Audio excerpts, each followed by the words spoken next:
नमस्कार. मी हरिभाऊ कोळेकर. माझ्या हरिभाऊ कोळेकर या यूट्यूब चॅनलमध्ये आपले मनपूर्वक स्वागत. आज आपण धनगर आरक्षणाची राजकीय दशा आणि धनगर पुढाऱ्यांची राजकीय दिशा कशी ठरत गेली ते पाहू. धनगर समाजाला अगदी सुरुवातीपासूनच ओबीसी प्रवर्गातून आरक्षण मिळत होते, पण पुढे सन 1980च्या दशकात धनगर पुढाऱ्यांनी भटक्या विमुक्त प्रवर्गातून आरक्षण मिळावे म्हणून आंदोलने मोर्चे सुरू केले. त्याचाच एक भाग राज्याचे मुख्यमंत्री बॅरिस्टर बाबासाहेब भोसले असताना परळ ते मंत्रालय असा धनगरांनी एक मोठा मोर्चा काढला. त्या मोर्चाला मुख्यमंत्री बॅरिस्टर भोसले सर्व संकेत मोडून स्वतः सामोरे आले. तेथे त्यांनी धनगर समाज हा निसर्गाप्रमाणे प्रामाणिक समाज आहे असे भाषण करून धनगरांना भटक्या जातीचे आरक्षण देण्याचे आश्वासन दिले. पण दुर्दैवाने त्यांचे आकस्मिकपणे मुख्यमंत्रीपद गेले तसे धनगर आरक्षण थांबले. पुढे शरद पवार मुख्यमंत्री असताना सन 1989मध्ये त्यांनी राज्य सरकारच्या अधिकारात मूळ 42 भटक्या विमुक्त जातीच्या आरक्षणाला धक्का न लावता धनगरांना NT क प्रवर्गातून 3.5% तर वंजारी समाजाला NT ड प्रवर्गातून 2% आरक्षण दिले. त्याची अंमलबजावणी झाली.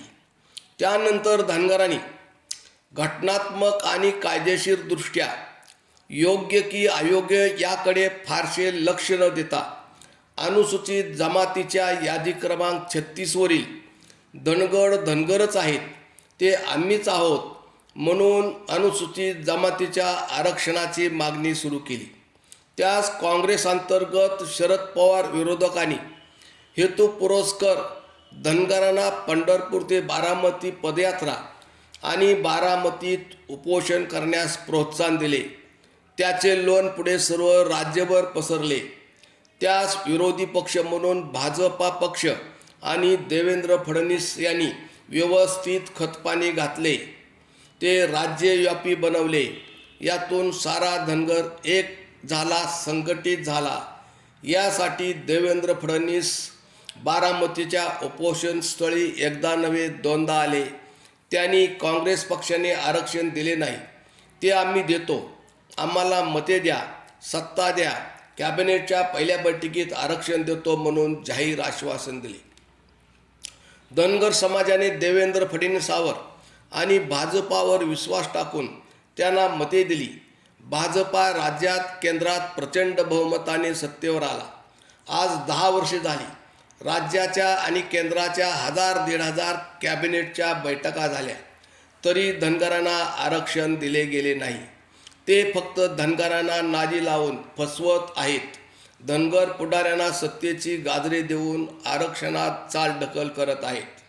याच दरम्यान सन 2014मध्ये नागपूरमध्ये लाखो धनगरांचा मोर्चा काढणाऱ्या आणि धनगरांचे मतदान भाजपाकडे वळविणाऱ्या डॉक्टर विकास महात्मे यांना त्याचे बक्षीस म्हणून भाजपा पक्षाने सत्तेवर येताच खासदारकी बहाल केली. असेच प्रकाश शेंडगे यांनी पंढरपुरात धनगरांचा राज्यव्यापी मेळावा घेऊन पंतप्रधान अटलजी बिहारी यांना बोलावून त्यांच्या गळात धनगरी ढोल घालून तो वाजवायला लावून त्यांच्या खांद्यावर धनगरी घोंगडी, हातात काठी आणि कपाळाला भंडारा लावून आरक्षणाचे जाहीर आश्वासन घेतले आणि धनगरांचे मतदान भाजपाकडे वळविले. याचे बक्षीस प्रकाश शेंडगे यांना भाजपाने आमदारकी बहाल करून दिले. पण धनगर आरक्षणाचं घोंगडं मात्र भिजत ठेवले, ते दिलेच नाहीत. यात प्रकाश शेंडगेंचा फायदा झाला. धनगरांच्या नशिबी तोटा आला. पुढे महादेव जानकर हे मूळचे बहुजन समाज पार्टीच्या कैलासवासी काशीराम यांच्या विचारधाराचे. त्यांनी राष्ट्रीय पक्ष काढला. त्यास महाराष्ट्रातील तमाम धनगरांनी धनगरांचा पक्ष म्हणून मान्य केले. मीही त्यावेळी दैनिक सकाळ वर्तमानपत्रात अर्धा पेज धनगरांचा पक्ष राष्ट्रीय समाज पक्ष या मतळ्याखाली एक सविस्तर लेख लिहिला. सर्वांना तो पसंत पडला. तात्पर्य तमाम धनगरांनी महादेव जानकरांना साथ दिली. त्यांची राजकीय लढाई चालूच होती. पुढे हेच महादेव जानकर कैलासवासी गोपीनाथ मुंडे यांचे मानसपुत्र झाले. यातूनच त्यांची साहजिकच मानसपित्याच्या मानस बहिणीच्या पक्षाशी म्हणजे भाजपाची जवळीक वाढली. तसे ते सुरुवातीपासून काँग्रेस पक्ष आणि शरद पवारांना शिव्या देत निवडणुकीच्या आखाड्यात उतरलेच होते.